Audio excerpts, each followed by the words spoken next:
होश में हमारे शब्दों को ध्यान से सुनना। जब इतना गलत हो जाता है तो अपना चेहरा अपने को पसंद नहीं आता और अपना जीवन अपने को पसंद नहीं आता और अपने अंदर से मन कहने लगता है नष्ट कर दो इस शरीर को। फिर वो जो आगे की लीलाएं होती, अच्छा ऐसा हुआ, फांसी लगा ली, जहर खा लिया, ये कर लिया, वो कर लिया। यदि तुम परमार्थ के पथिक हो, ये तीन बातें नहीं है तो तुम्हारा पतन हो चुका है। हमारा मन भजन में लेकर, होटलों में खाओगे, भजन में मन लगेगा, अशुद्ध आहार करोगे, मनमानी व्यभिचार प्रवृत्तियों का दर्शन, संभाषण और क्रिया करोगे और तुम्हारा मन सच्चिदानंद प्रभु में लग जाएगा। तमाशा समझा है, तमाशा समझ लिया अध्यात्म में मन को लगाना। अपनी दिनचर्या में इतना पावर है कि जहर भी समन हो जाएगा। मीरा जी का समन हो गया ना। अगर नियम है 1:45 बजे उठने का, स्नान का, तो 1:45 बजे ही उठना चाहिए, 2 नहीं बजना चाहिए। अपने पास सामर्थ्य होने पर नीचापमानम सुधा, वो नीच है, हम उस पर शासन कर सकते हैं, पर उसके द्वारा किए हुए अपमान को सह गए और अंदर से मनाया भगवान तुम्हें सुखी रखे, स्वस्थ रहो। जिसका इंद्रिय मनोनिग्रह युक्त समय व्यतीत होता है भगवत चिंतन में, वो महापुरुष है। अभी वर्तमान में ही है, चिंता मत करो, स्थिति जागृत होने में देर नहीं। सच्ची सच्ची तुम में बहुत सामर्थ्य है, जागो। अगर झुक गए तो रौंद दिए जाओगे। ये 8 बातें भगवत भक्त अपने जीवन में जांच ले कि है कि नहीं है, अगर ना हो तो धारण कर ले। पहला है, संत महापुरुष आपके जीवन में है कि नहीं, ये जांच करनी है। देखा है हमने, अगर किसी संत को आदर्श मानकर आप नहीं चल रहे हो तो दिमाग को खसकते हुए देखा, खसक गया है दिमाग। वो मनमानी आचरण केवल सिद्ध बनने के लिए कर रहे हैं। उनके आचरण ऐसे कि भोले भाले लोग ये समझे कि ये तो सिद्ध है। और जानते हो सिद्ध किसे कहते हैं? ब्रह्म भूता प्रसन्नात्मा न सोचति न कांक्षति समः सर्वेषु भूतेषु मद भक्तिम लभते पराम निर्माण मोहाजित संग दोषा अध्यात्म नित्या विनिवृत्त कामा द्वंद्व विमुक्ता सुख दुख संगई गच्छन्त मूढ़ा। ये स्थिति आनी चाहिए। पूरा कोरा जैसे नाटक मंच पर नाटक किया जाता है ना, पूरा दिखाई देता है, पूरा नाटक। क्यों? क्योंकि कोई डांटने वाला नहीं है, कोई आदर्श नहीं है महापुरुष जीवन में। जो मन में आवे सो बोलो, जो मन आवे सो नाटक करो, तो 100 200 500 लोग भोले भाले जिनको ककहरा नहीं आता परमार्थ का, वो कह देते मेरे भगवान, मेरे सिद्ध योगी, मेरे महापुरुष मिटिया मेट कर देते हैं। बात तो तब समझ में आवे जब रसिक जन पास करे, गुरुजन पास कर दे। अपने मन से कुछ नहीं होता, जिसे महापुरुष पास कर दे वही होता है। संत महापुरुष कहे ठीक चल रहे हो, ठीक है, या वो मौन स्वीकृति दे दे, ठीक है। अपने मन से सिद्ध बनने पर सिद्ध थोड़ी कोई हो जाता है। जीवन में तुम्हारे संत हैं कि नहीं, बस इतनी बात देखो। अब एक भगत जी आए थे, अपने लोग तो सबका आदर ही करते हैं। उनका दिव्य रूप से हनुमान जी हमारे सामने प्रकट हुए थे। सच्ची बात कह रहे हैं, जिस समय दिव्य रूप हनुमान जी ने धारण किया तो हनुमान जी महाराज के ही भाई पवन पुत्र भीम कंपायमान थे। भीम जैसे हनुमान जी वैसे भीम, बड़े बड़े पर्वतों को अपनी टक्कर से चूर करने की सामर्थ्य रखने वाले।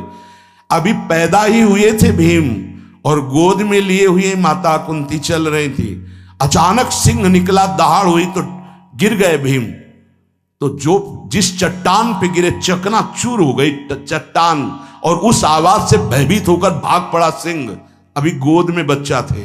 वो भीम जिस समय प्रार्थना की कि भैया मैं तुम्हारा वो दिव्य रूप देखना चाहता हूं, तो उनका काहे को तुम व्यर्थ में ऐसा तुम नहीं देख पाओगे। तो उनका हमारी लालसा है आपका छोटा भाई हूं तो पट्टहास किया हनुमान जी का वो दिव्य रूप कि कंपायमान होकर कह रहे थे, हे वायुपुत्र, हे पवन पुत्र, तुम अपने रूप का संवरण करो, मेरी सामर्थ्य नहीं। और वो व्यक्ति ऐसे कह रहा, मैं दिव्य हनुमान। हम कह रहे पाखंड मत करो, ठीक से चलो तो ये सब भगवत स्वरूप अनुभव में आ जाएंगे। ठीक से चलो, बड़ा विचित्र स्वरूप है। जब तक जीवन में कोई संत नहीं तो हम ये देख रहे हैं कि वो जीवन या तो पाखंड में सकिल जाएगा और या तो व्यर्थ के चिंतन में फंसा हुआ अपने को मान लेगा कि मैं सिद्ध हूं। आपका शब्द, आपकी दृष्टि, आपकी चेष्टा, तस्मा शास्त्रम प्रमाणम ते, तब सिद्ध माना जाता है। बहुत सिद्धों के दर्शन हुए, गंगा किनारे सिद्धों का हमने कभी नहीं देखा ऐसा प्रमादी। सिद्ध प्रमादी नहीं होता। 95 वर्ष की आयु पूज्य स्वामी श्री ओंकारानंद सरस्वती जी महाराज 4 बजे एक अपने निज जन से कहते, वो स्वेटर पहना दीजिए। बोले स्वामी जी अभी तो धूप है। नहीं, अंदर अभी जाएंगे, चिंतन में विक्षेप होगा, हमारे पास समय नहीं, डाल दो शरीर में। अब इसका एक साधारण शब्द हुआ, इसका प्रभाव इतना पड़ा, इतनी अवस्था में इतने चिंतन परायण की स्वेटर पहनना है, ये स्मृति बाधा ना पहुंचा पावे, डाल दो शरीर में। कितना सूक्ष्म। बड़े बड़े महापुरुषों को देखा है, अपने ब्रज के प्रेमी जनों को और ब्रह्मबोध संपन्न दोनों महापुरुषों को, किंचन मात्र कहीं भी कोई भी शास्त्र विपरीत शब्द नहीं, 1 सेकंड की चेष्टा नहीं पाई शास्त्र विरुद्ध। और यहां शास्त्र में है ही नहीं, हो वैसे सिद्ध हो रहे हैं। क्यों? क्योंकि जीवन में किसी आदर्श महापुरुष का अंकुश नहीं। अगर किसी संत का भय तुम्हारे जीवन में नहीं है तो ये माया रौन देगी, पक्का समझ लीजिए। कोई महापुरुष तुम्हारे ऊपर अंकुश लगाने वाला हो तो इसीलिए जो देहाभिमानी जी होते भाग पड़ते हैं, क्योंकि उनकी सिद्धावस्था में वो बाधा पहुंचाएंगे। गुरुजन असली सिद्ध बनो, नाटक नहीं, तो भाग पड़ते हैं। और जो गुरुजनों की शरण में रहता है वो परिपक्व भगवत प्राप्त महात्मा बन जाता है। इसलिए पूज्य बाबा कह रहे, पहला, किसी महापुरुष का अनुशासन है कि नहीं। प्रगट में अनुशासन जरूरी है, प्रगट में अनुशासन जरूरी है।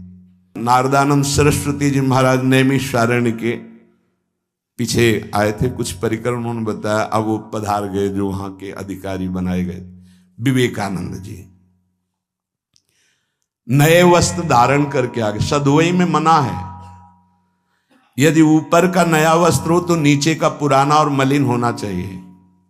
अगर नीचे का तो फिर ऊपर का पुराना मलिन, मैच नया, क्रीच एकदम, ये सब साधुता के कुछ नियम होते हैं, साधुता की एक मर्यादा होती है। तो वो दोनों नए पहन करके आ गए, भूल हो गई उनसे, देखा शिष्य। और नैष्ठिक ब्रह्मचर्य में सफेद कपड़े पहनाए जाते, तो और वो खिले हुए ऐसे बांधे, ऐसे सब। उनकी दृष्टि गई, लाख लाख जहां बैठकर सत्संग सुनते हैं स्वामी श्री नारदानंद सरस्वती जी, बड़े ही महापुरुष थे, अपार भीड़। और सत्संग के बाद 1 घंटा सबको एकांत चिंतन करो। क्या वहां ब्रह्म ज्ञान का सत्संग होता था। प्रातःकालीन बेला पे जैसे अपने यहाँ सत्संग होता है, वहां थोड़ा विलंब होता था, 5:30 बजे। जो निज जनों का वो योग वासिष्ठ से कैसे तुम्हें बताएं, जो उस सभा में बस यही लगता है कितनी जल्दी देह रात छूटे और अपने स्वरूप में महापुरुषों का वचन का प्रकाश होता है। एक सत्संग होता था सामूहिक सब लोगों को, एक होता था पर्सनल, जो दिव्य साधक हैं केवल वही बैठ सकते हैं, अन्य नहीं। ऐसे पूज्य बाबा के यहाँ भी एक होता था पर्सनल ज्ञान का और एक होता था सामूहिक प्रवचन। तो उस समय सामूहिक सत्संग चल रहा था, काफी सब समाज लाखों की थी। देखा दूर से, एक शिष्य से कहा गौशाला में जाओ, गोबर को गीला कर दो। उनसे कहा विवेकानंद गोबर की छवियां भर करके यहां खड़े हो सत्संग के पास। अब वहां नच हो नहीं सकता, और गीला गोबर तो जो 2 घंटा सत्संग हुआ पूरा टप टप ऐसे कपड़ों में, पूरी हालत बिगड़ गई। क्या था ये? संत शासन। अब दोबारा वो गलती नहीं होगी, समझाने की जरूरत नहीं, अब समझ गए कि हमसे गलती क्या हुई। संत शासन नहीं है तो ये मन बहुत विचित्र है, बहुत विचित्र है। इसीलिए पहला, जो भी परमार्थ का पति को, चाहे ज्ञान मार्ग का, योग मार्ग का, किसी योग मार्ग की लौकिक ऊंचाई पर पहुंचे हुए कि गुरुदेव आए और उन्होंने कहा कि किसी कारण से शिष्य बढ़ जाए और अपने गुरुदेव की अवहेलना करे तो उसकी गति क्या होगी? उनका दुर्गति। दुर्गति, दुर्गति के सिवा उसके आगे कोई शब्द नहीं है। गुरु को पीड़ा है और शिष्य परम पद में पहुंच जाएगा? नहीं नहीं, ऐसा नहीं हो सकता। अनुशासन अत्यंत आवश्यक है। किसी भी वैभव या लोक व्यवहार या लोक मान्यता बढ़ जाने पर अपने गुरु का अपमान, गुरु की अवहेलना, तो उसकी दुर्गति पक्की। देखो, ये मन है, ये इंद्रियां हैं, ये अहम है, ये केवल गुरुदेव से ही वश में आता है, दूसरी जगह नहीं आता। क्यों? क्योंकि दूसरी जगह उत्तर देने का अवसर है। दूसरी जगह हम नहीं मानते तुम्हारी बात, लेकिन वहां ना उत्तर है और ना नहीं मानते, केवल वहां मिटना ही मिटना है। अगर ऐसा उपासक है तो निश्चित परम पद का अधिकार। केवल मिटना कोई उपाय नहीं है, अहंकार के पोषण का कोई उपाय, केवल मिटाना है। रो लो, चिल्ला लो, जो तुम्हें करना है कर लो, आना तुम्हें इसी मार्ग में पड़ेगा, दूसरा कोई रास्ता नहीं। बलिहारी घेर करके नष्ट कर देते हैं हमारे मन की मनमानी को, हमारे अहंकार को। इसलिए जीवन में प्रगट में जिनके जीवन में संत हैं और वो स्वीकार करते हैं उनका अनुशासन, उन्हीं का जीवन प्रकाशित होता है, पक्का समझ लेना। दूसरा, भागवतिक मार्ग में चलने वाले उपासक को सांसारिक पुरुषों की मित्रता करके उनकी संगोष्ठी में नहीं बैठना चाहिए। इस बात को बहुत अच्छे से समझ लो। सांसारिक पुरुषों की जो वृत्तियां होती हैं उनमें बड़ा आकर्षण होता है भोगों का, प्रपंच का। जो साधक भ्रमणशील हैं, अगर वो गृहस्थों के यहां जाकर उनकी सैयाओं पर सोते हैं तो उनकी दुर्दशा क्या होती है चित्त की, वो खुद अनुभव करके देख ले। आज तो शास्त्रीय पद्धति को समझा ही नहीं जा रहा। जब बड़े बड़े सुभट गंगा किनारे त्याग, वैराग्य, ज्ञान के मिले ना, तो आगे का रास्ता खुलता चला गया। सांसारिक पुरुषों के समुदाय में बैठना था। वो तुम्हें भगवान कहेंगे, ईश्वर कहेंगे, अवतार कहेंगे, उनको कुछ ज्ञान नहीं। आप मान बैठेंगे अपने को भगवान, अपने को ईश्वर, अपने को अवतार मानेंगे, तो आप जो अवतार है ना, ईश्वर है ना, भगवान है, उनसे विमुख हो जाएंगे। यहां जो भी अवतरित हुए हैं भगवत पार्षद, वो सदैव दैन्य ही रहे हैं। आप देख लीजिए, उच्च कोटि के महापुरुष चाहे जितनी ऊंचाई पर चढ़े हों, सदैव भगवान की ही स्थापना की है। भगवान के नाम की, रूप की, लीला की, धाम की, भगवत महिमा की स्थापना की है, अपनी नहीं, अपने पार्थिव शरीर की नहीं। ध्यान रखना, जितने महापुरुष प्रकट हुए भगवान की स्थापना की। अगर हम संसारिक पुरुषों का संग करेंगे तो कई तरह से हानि हो जाएगी। सत्संग हो रहा है, बस इतने जो चाहो बैठ जाओ। हमारा पर्सनल एकांतिक केवल गुरुदेव से संबंध है और उनके द्वारा बताई हुई उपासना में हमारा समय व्यतीत होना चाहिए। कोई हमारा मित्र नहीं होना चाहिए, अलग से संगोष्ठी नहीं होनी चाहिए विषयी पुरुष की, सांसारिक पुरुष की। तीसरा, किसी भी अपनी निंदा करने वाले के प्रति कभी भी बुरा व्यवहार बर्ताव नहीं करवाना चाहिए, क्योंकि भगवान प्रेरित करते हैं निंदा करा करके महान बनाने के लिए। ये शब्द याद कर लो। जब तुम्हारी निंदा होने लगे, प्रतिकूलता होने लगे, विपत्ति आने लगे, संकट सताने लगे, तो जान लेना कि तुम्हारी अध्यात्म की भूमिका उठने वाली है, पक्का। ये अध्यात्म की भूमिका उठना बहुत कठिन होता है। अध्यात्म का प्रवचन कर लेना बहुत सरल होता है, नहीं? हाँ, चमड़ी को चिकनी करके और अध्यात्म का प्रवचन करने में कोई कठिनता नहीं, लेकिन चमड़ी और दमड़ी का राग मिटा दे फिर अध्यात्म की तरफ चले, ये किसी फक्कड़ महात्मा का कृपा पात्र ही होगा जो फकीर होगा, जिसने विश्व की समस्त भोग वासनाओं को रौंद करके अपने स्वरूप में स्थित हो गया। ऐसे महात्मा के संग के बिना अध्यात्म का रंग नहीं चढ़ सकता, और देखने को मिल रहा है। जब तक हमें अध्यात्म का परिचय नहीं है तब तक कहीं भी हम राजी हो जाते हैं। अरे राजी होने को तो टाकीज के सामने देखो जाके, हजारों की भीड़ लगती, लाइन में खड़े होते हैं, पैसा देते हैं, और क्या देखने जाते हैं? झूठा तमाशा। उनको आप क्या कहोगे? ज्ञानी कहोगे? सत्संगी कहोगे? भीड़ का इकट्ठा हो जाना कोई अध्यात्म का चमत्कार नहीं होता। तो अध्यात्म का चमत्कार तो अंतर की वृत्ति का परिवर्तन हो जाना होता है। नहीं तो अगर एक नृत्य करने लगे ना तो हजारों उसको देखने खड़े हो जाते हैं। फिर 14 संगीत बज रहे हैं, फिर इसके बाद अगर हजारों ये बैठे मनोरंजन कर रहे हैं तो इनका कोई महत्व तो नहीं। अगर एक महात्मा कह देता है कि तुम वास्तविक भगवत मार्ग के पथिक हो तो धन्य हो गया जीवन, और 1 करोड़ लोग कह दें कि परमार्थ का पथिक है तो मान्यता नहीं मानी जाएगी। ये अध्यात्म है। अध्यात्म इसीलिए कह रहे हैं कि सांसारिक पुरुषों की संगोष्ठी में रति न करे। तीसरी, अपनी जब कोई निंदा करे तो उसका भला जरूर मना देना, बुरा मत मना देना, नहीं तो अध्यात्म छूट जाएगा।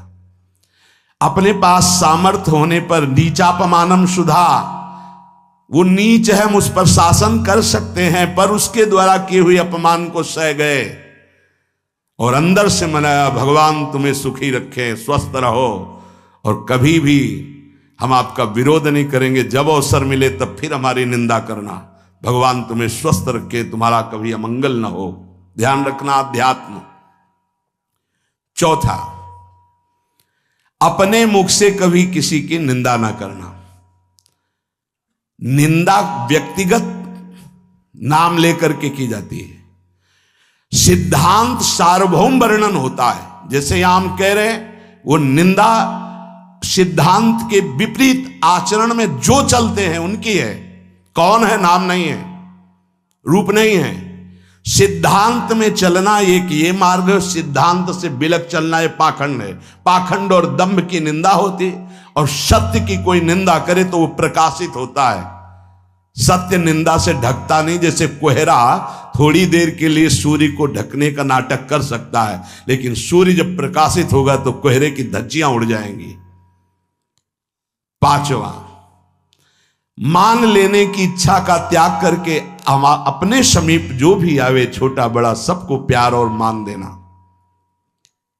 ये 8 अच्छे उपासक में सब लक्षण पाए जाते हैं। दूसरों को मान देने का स्वभाव रखना, चाहे छोटा बच्चा ही क्यों न हो। ये नहीं कि धनी मानी बड़ा आकर के धन राशि दे रहा है तो उसका सम्मान हो रहा है, और एक छोटा प्रणाम कर रहा है उसकी तरफ देखा भी नहीं जा रहा। नहीं, बच्चे से लेकर कोई भी सबको एक ही प्यार की दृष्टि से देखना, भगवत भाव से देखना। अपने को मान रहित और दूसरों को मान देने का स्वभाव बना देना। छठवां, अपनी इंद्रियों को सदाचार परायण रखना। इंद्रियां ये सदैव व्यभिचार की तरफ भागती हैं। नेत्र व्यभिचार दोष, बार बार दूसरों के प्रति देखना आकर्षणकारी, कैसा भी दोष अंदर का भाव हो, नेत्र दोष। दूसरों की बातें सुनना, श्रवणेन्द्रिय दोष। वाणी से दूसरों की चर्चा करना, वाणी। ऐसे हर इंद्रिय अपने व्यभिचार में जाना चाहती है। सदाचार परायण उपासक होता है।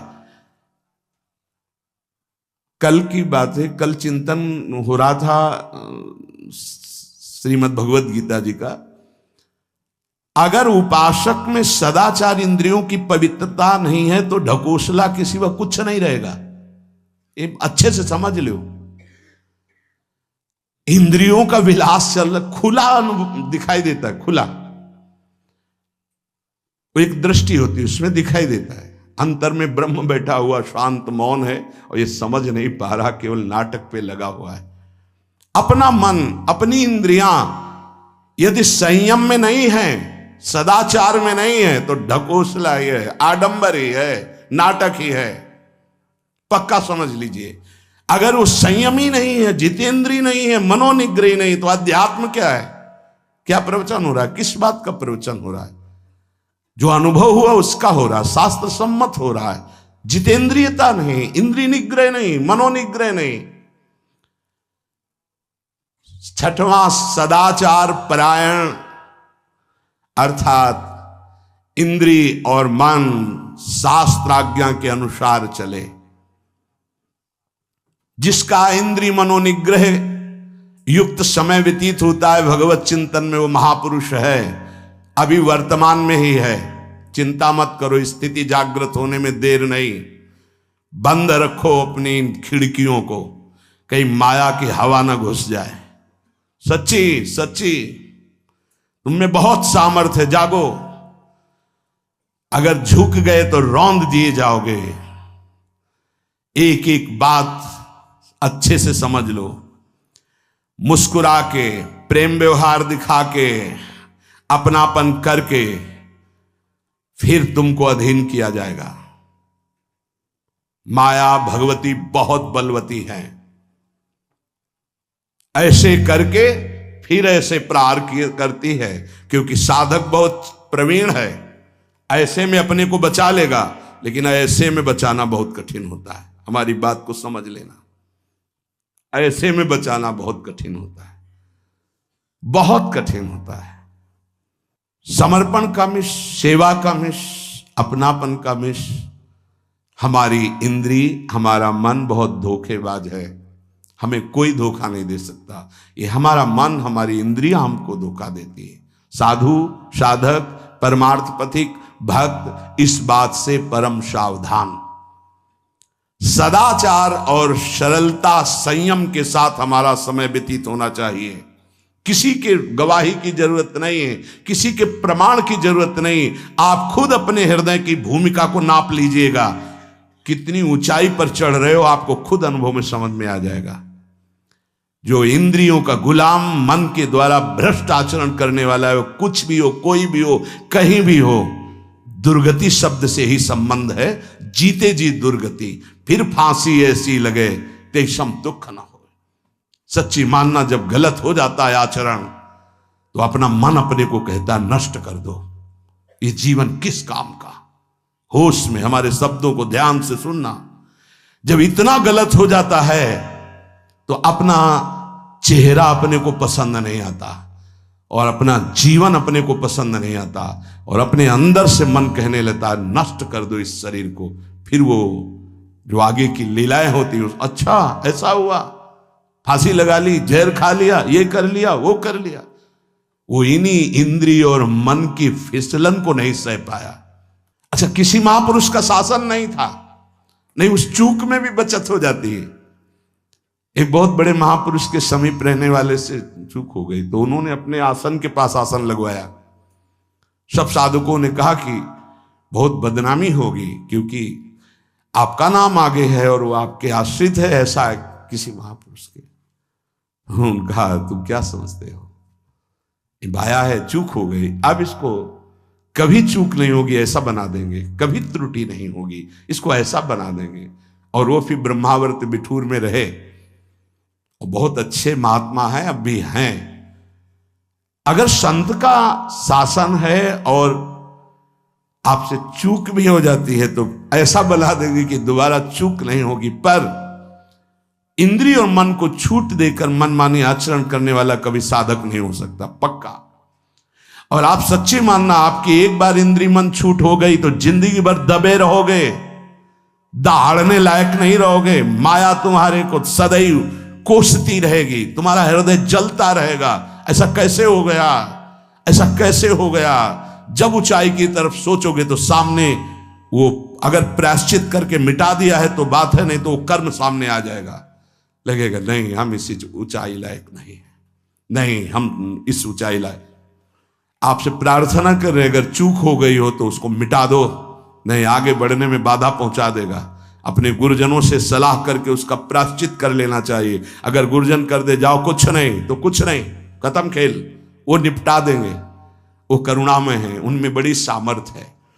पर छठवां सूत्र, सदाचार संयम जितेंद्रियता मनोनिग्रह साधक में होना ही चाहिए। जो साधक एकांत में मनोरंजन करके अपने जीवन को नष्ट कर रहे हैं, अच्छा होता गृहस्थ धर्म में रहते, बाल बच्चे पैदा करके मेहनत करके धर्म पूर्वक कमाते और समाज की सेवा करते। यदि अखंड ब्रह्मचारी वैराग्य मार्ग के पथिक हो तो चूक ना होने पावे प्रार्थना करते हैं।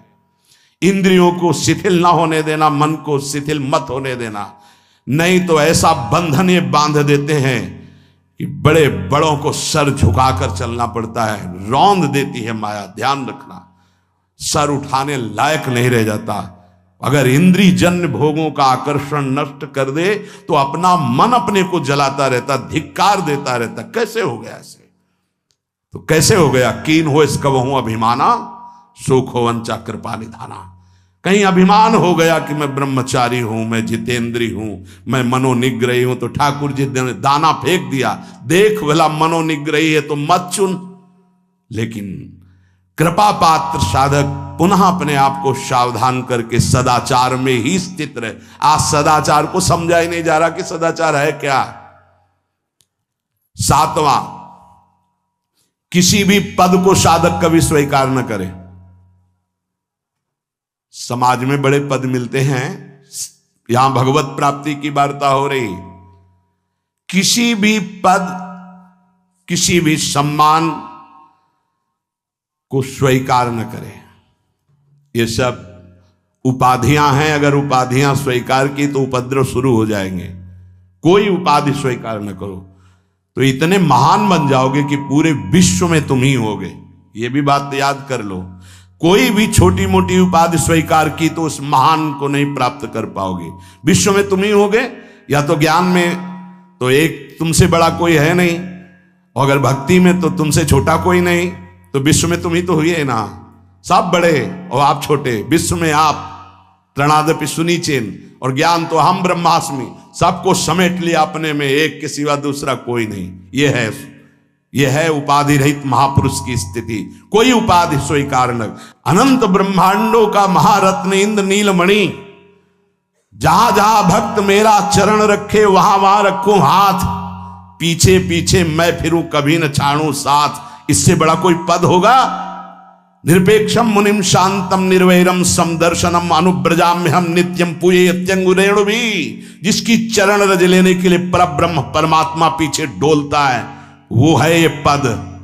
जब कोई पद नहीं स्वीकार करता तो ये पद प्राप्त होता है। इसलिए सातवां, किसी भी उपाधि को, पद को साधक कभी स्वीकार न करे। आप यहां के अमुक बन करके अमुक नहीं, सेवाएं सब हैं पर सेवक हूं, कोई पद नहीं। देख लो बड़े बड़े महापुरुषों को। पूज्यपाद उड़िया बाबा जी ने जब देखा तो दंड का विसर्जन कर दिया कि पद की तरफ ये घसीट रहा है। गंगा जी में महाप्रभु चैतन्य देव जी ने गंगा जी में जो हमारे परम पद के बीच में आएगा वो सबका प्रवाहित कर देना ही उचित है। बहुत समझना, पूरे जीवन भर याद रखना, यह अध्यात्म है। अध्यात्म कभी कोई भी उपाधि स्वीकार ना करे। वो बहुत जल्दी उपाधियां सामने लिख दी जाती है, तभी कोई वो स्थिति ही नहीं आती। उपाधि, हमारे ब्रजमंडल में एक से एक महापुरुष हुए हैं। बाबा प्राणधन रहे हैं, कितने संत महापुरुष, और उनको यहां प्यार से ब्रजवासी जन मेरो बाबा प्रिया प्रीतम के लाडले। कोई उपाधि नहीं, कोई पदवी नहीं, कोई प्रतिष्ठा नहीं। और आठवां, ये आखिरी, किसी भी परिस्थिति में अपने आराध्य देव का चिंतन ना छूटने पावे। पूर्णता, ये तभी हो सकता है जिसके जीवन में ये तीन बातें हैं। आखिरी वाली बात, किसी भी परिस्थिति में अपने लक्ष्य का चिंतन न छूटने पावे। ये तीन बातें जिसके जीवन में है तो ये आखिरी बात पूर्ण होगी। आखिरी और पहली दो बहुत जोर की बात थी। पहली थी किसी संत महापुरुष का शासन, और पूर्णता आई किसी भी परिस्थिति में अपने लक्ष्य का चिंतन न छूटना। बीच में अपने आप सब आ जाएगा। तीन बातें, पहली व्यवहार शुद्धि, दूसरी नियम निष्ठा, और तीसरी प्रतिज्ञा पालन। तुम चाहे जिस संप्रदाय के हो, जिस वर्ण के हो, चाहे जिस आश्रम के हो, और चाहे जो हो, यदि तुम परमार्थ के पथिक हो, ये तीन बातें नहीं है तो तुम्हारा पतन हो चुका है। पतन हो जाएगा नहीं, नाप लो, तुम्हारा पतन हो चुका है। पहला, व्यवहार शुद्धि। आपका जीवन किस मार्ग का पथिक है? बोले गृहस्थ। तो आप अपनी मर्यादा में, आपकी जो मर्यादा है प्रवृत्ति मार्ग की, उसी के अनुसार एक सीमा में रहकर आपका इंद्रियजन्य व्यवहार। दूसरा, आप कौन? विरक्त मार्ग के पथिक। अब निवृत्त मार्ग के पथिक के बहुत से रास्ते हैं, संन्यास, योग मार्ग, अमुक अमुक अमुक अमुक, लेकिन हर निवृत्ति मार्ग का एक ही उपदेश है, उसका व्यवहार शुद्ध होना, इंद्रिय संयम, मनोनिग्रह। अगर वैरागी होकर इंद्रिय संयम नहीं है, मनोनिग्रह नहीं, तो उसका व्यवहार अशुद्ध है। इसी में सब आ जाएगा, सब कुछ, सारा व्यवहार आ जाएगा। गृहस्थ होकर यदि उस सीमा के अंतर्गत नहीं, बाहर भ्रष्ट है, तो साधक ही नहीं। विरक्त होकर यदि उसका व्यवहार शुद्ध नहीं, देखो चूक हो जाना अलग बात होती, हो गई गलती, सुधार कर लो, पूरे जीवन में पुनरावृत्ति ना हो। हमारी आखिरी श्वास तक भगवत प्राप्ति का रास्ता शास्त्र देता है। अगर आपसे चूक हो गई, अभी तक समय बर्बाद हो गया, अब सुधार लो, अब बना लो। बहुत बड़ी फिसलन माया की है।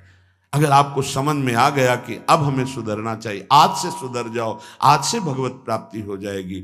बड़ा अनुभव हो जाएगा आपको कि पीछे मैं ऐसा, अब आगे चल करके ऐसा भगवत कृपा से हो गया। व्यवहार शुद्धि। व्यवहार शुद्धि, एकांत शुद्ध। एकांत बहुत पवित्र होना चाहिए।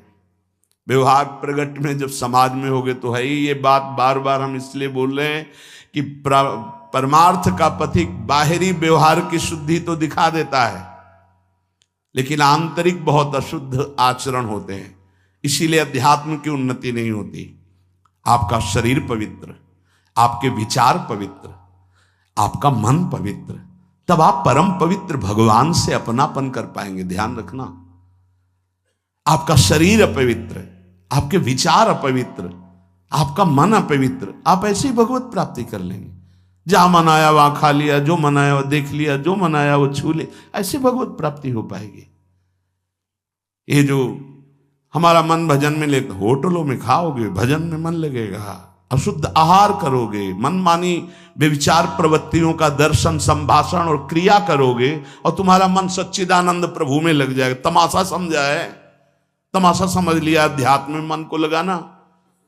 आहार शुद्ध नहीं, विचार शुद्ध नहीं, आचरण शुद्ध नहीं, चार लोग बैठे हैं उसी में अपनी इंद्रियों को बार बार तुम आकर्षण, शरीर आकर्षण की तरफ ले जा रहे, दिखाई नहीं दे रहा है क्या स्थिति तुम्हारी? बात करेंगे, ब्रह्म ज्ञान के नीचे बात ही नहीं। अरे कुछ नहीं है। संयम से चलो, सदाचार से चलो, पवित्रता से चलो, तो कोई संशय ही नहीं रह जाएगा। पर संयम, सदाचार, पवित्रता, ये सब केवल ग्रंथों में लिख रहे हैं, पर अपने तो सौभाग्यशाली है ना, चल सकते हैं। अपने को अवसर मिला है। जो नहीं चल पा रहे हैं वो कम से कम सुन तो रहे हैं, चलने की तैयारी कर रहे हैं। लेकिन आप लोग तो चलने की तैयारी नहीं, चल चुके हैं। आप अपने को बचा लीजिए, आप अपने को संभाल लीजिए। पूज्य बाबा कह रहे हैं व्यवहार शुद्धि, नियम निष्ठा, प्रतिज्ञा पालन नहीं तो वो पतित हो चुका है। पतित हो जाएगा नहीं, पतित हो चुका है। दूसरा है नियम निष्ठा, जो तुम्हें गुरु ने दी है या स्वयं धारण की है। दोनों बातें होती। जब कितना, कौन कौन सी दिनचर्या के नियम, कितना पाठ, क्या सेवा, इनका नियम होता है। हमारा नियम है इतने बजे उठ जाना, हमारा नियम है ये पाठ करना, हमारा नियम है ये करना। उन नियमों को कोई देखे ना देखे, हमें प्राणपण से पालन करना है। अपनी दिनचर्या में इतना पावर है कि जहर भी समन हो जाएगा। मीरा जी का समन हो गया ना, तो आप कहोगे वो तो मीरा जी थी, तो मीरा जी में क्या था? मेरे तो गिरधर गोपाल दूसरों कोई, लाओ तुम भी मीरा जी बन जाओगे। मेरे तो गिरधर गोपाल दूसरों न कोई, तो जहर जिससे प्रकट हुआ है, जहर भी तो उसी से प्रकट हुआ है ना, परमात्मा तत्व से ही, तो औषधि भी उसी से है। धन्वंतरी जी ने शोध करके कहा, अच्युत गोविंद हरि इन नामों को जो निरंतर जपता है कोई प्रभाव नहीं डाल सकता, विरोधी भाव कोई प्रभाव नहीं डाल सकता। समस्त औषधियों की परम औषधि भगवन नाम। मीरा जी की जिह्वा पे नाम, हृदय पे नाम, प्रहलाद जी की जिह्वा पे नाम, हृदय पे नाम। का बड़े बड़े सर्पों से डसवाया, विष पिलवाया प्रहलाद जी को। क्या तुम इसी महामहिम मार्ग के पथिक बने हो, जिसमें प्रहलाद जी चले, जिसमें देवर्षि नारद जी हैं, जिसमें बड़े बड़े महापुरुष हैं, उसी मार्ग के पथिक हो। हम में कमी ये हो गई कि हम वैसे नहीं चल रहे जैसे चलना चाहिए। नियम पर बहुत ध्यान दीजिए। अगर नियम है 1:45 बजे उठने का, स्नान का, तो 1:45 बजे ही उठना चाहिए, 2 नहीं बजना चाहिए। ये नियम में बहुत बड़ी ताकत होती कि आपके नेत्र फट से खुलेंगे, घड़ी में तो 1:45 ही होगा। अपने तो 1:45 तो स्नान करने के लिए निकल जाते। नियम निष्ठा, जप का, पाठ का, श्री जी की सेवा का, ये सब नियम, खान पान, ये सब नियम के, हमारा नियम है हम इतना पाएंगे बस। हमारा नियम हम ये नहीं पाते। हमारा नियम है हम इतना सोते, इतना जगते। इस वजह साधक का नियम, नियम निष्ठा और प्रतिज्ञा पालन, इसमें चूक नहीं होनी चाहिए। इसमें चूक हो जाती, इसलिए सुकृत नष्ट हो जाते हैं। जैसे कहा गया, आज के बाद हम ये नहीं करेंगे, कुछ न कुछ साक्षी किया जाता है। मैं गुरुदेव को साक्षी, मैं आराध्य देव को साक्षी, या मैं इस समय को साक्षी करके कहता हूं, या देवता साक्षी हैं। जैसे भीष्म जी ने कहा, समस्त दिशाएं और लोकपाल समस्त देवता साक्षी हैं। मैं आज नियम लेता हूं, आज जीवन अखंड ब्रह्मचारी रहूंगा। ऐसे कुछ प्रतिज्ञाएं होती जिनको कसम कहते हैं। ये आजकल के लोग सुबह कसम खाए, शाम के तोड़ दिए, या मंगल को खाए, बृहस्पति को तोड़ दिए। इनकी बड़ी दुर्दशा है, सुकृत नष्ट हो जाते हैं, अपने लोगों से बड़ी गलती हो जाती। सहसा कोई प्रतिज्ञा करो मत। हम प्रयास कर रहे हैं, छोड़ देंगे, हम प्रयास करते हैं ऐसा नहीं करेंगे, हम प्रयास करते हैं ऐसा। प्रतिज्ञा अगर ले लो तो ये ध्यान रखो कि आपके पुण्य नष्ट हो जाएंगे यदि प्रतिज्ञा आपने तोड़ दी। कसम, प्रतिज्ञा, ये सब एक ही बात कही जाती है। तृण छू के शपथ पूर्वक मैं कहता हूं कि आज के बाद ऐसा कभी नहीं, या सामने किसी भगवान मंदिर में आज के बाद में ऐसा, या गुरुदेव, अब तो देर नहीं लगता, कसम खा लेते हैं, तोड़ लेते हैं। हमारी प्रार्थना है मत खाना कभी कसम, कसम नहीं खानी चाहिए, प्रार्थना है। आपसे कोई कहता है कसम खाइए, छोड़ दीजिए, नहीं कसम नहीं खाऊंगा, पर प्रयास करूंगा आज के बाद बिल्कुल नहीं ऐसा हो, पूरा प्रयास करूंगा। प्रयास सफल होगा फिर हम आपसे कसम खा लेंगे। अभी हमें कुछ महीने के लिए छूट दीजिए, मैं बिल्कुल नहीं करूंगा, पर कसम नहीं खाऊंगा, प्रयास कर रहा हूं। कसम ऐसे मत खाओ, प्रतिज्ञा ऐसे मत लो। यदि प्रतिज्ञा ले ली तो चाहे प्राण निकल जाए, अब नहीं, ये ध्यान कर लीजिए। अगर 3 बातें साधक में हैं तो परिपक्व अवस्था आने में देर नहीं लगेगी, 8 लक्षण आ जाएंगे। पहला, व्यवहार पवित्र शुद्ध।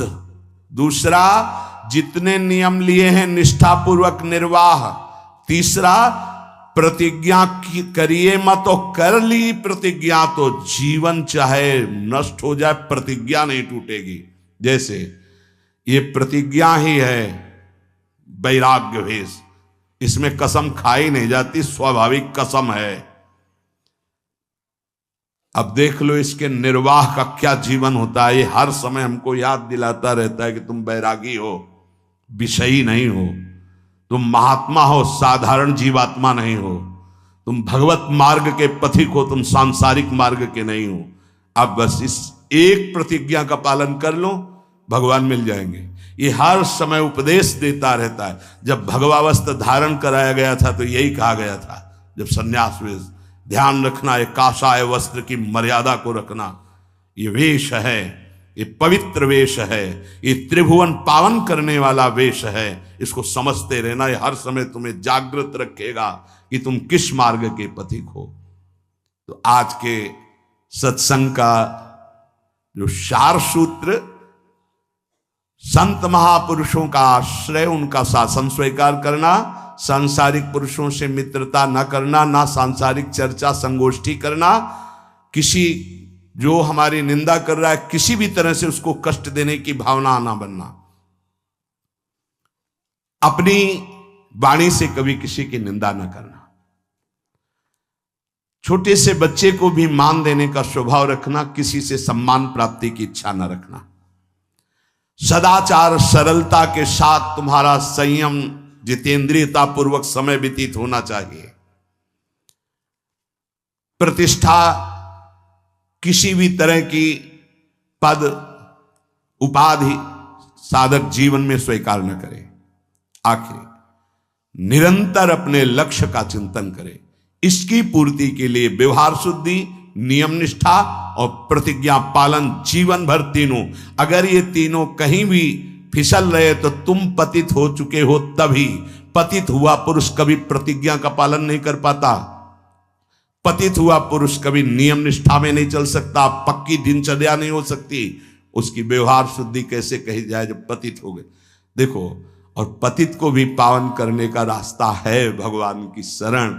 अब भी आपके पास चांस है, आप अपने को भगवत प्राप्त महापुरुष बना सकते हैं, आप अपना जीवन परम कल्याण कर सकते हैं, आप जीवन मुक्त हो सकते हैं। इसलिए सच्चे अच्छे पवित्र आचरण करो और नाम जप करो, प्रभु सब संभाल लेंगे, सब भूल मिटा देंगे, सब पाप आचरण नष्ट करने की सामर्थ्य हमारे प्रभु में। अभी तक जो हुआ वो हुआ, अब हम अपने को इस गुलामी से मुक्त करें। काम क्रोध लोभ मोह मद मत्सर ये हमारे को बार बार जलन अशांति क्लेश दे रहे।